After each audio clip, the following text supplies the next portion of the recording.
রাহুলের বউ প্রিয়াঙ্কার মুখের দিকে তাকানোই যাচ্ছে না। অকালে স্বামীকে হারিয়ে পাগলের মতো হয়ে গেছে প্রিয়াঙ্কা। গতকাল রাত থেকে স্বামীর পাশেই বসেছিলেন প্রিয়াঙ্কা।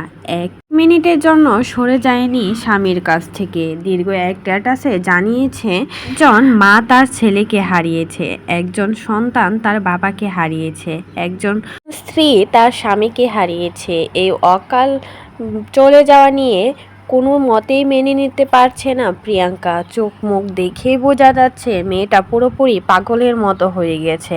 এত অল্প বয়সে নিজের স্বামীটাকে হারিয়ে ফেললো।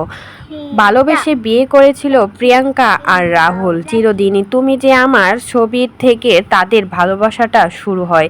এই পর্যন্ত টিকে থাকে তাদের সংসার। তাদের সংসারে ফুটফুটে একটা ছেলে সন্তানও রয়েছে।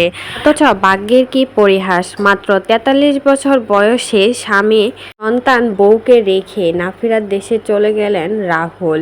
শুটিং করতে গিয়েছিল সমুদ্রের কাছে, আর সেখানে গিয়ে এই অকাল ঘটনাটা ঘটে রাহুলের সাথে।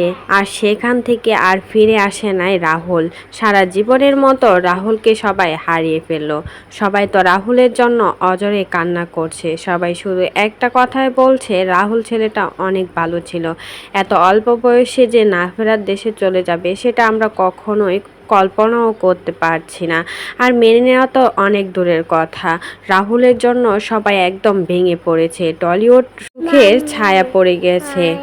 নিজের স্বামীকে এত অল্প বয়সে হারিয়ে ফেলবে সেটা কখনোই ভাবতো না প্রিয়াঙ্কা।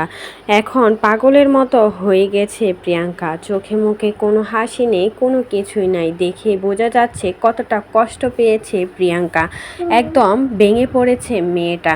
তো এই বিষয়ে যদি আপনাদের কোনো মতামত থাকে সেটা কিন্তু অবশ্যই আমাদের কমেন্ট বক্সে কমেন্টে জানাতে অবশ্যই কিন্তু বলবেন না।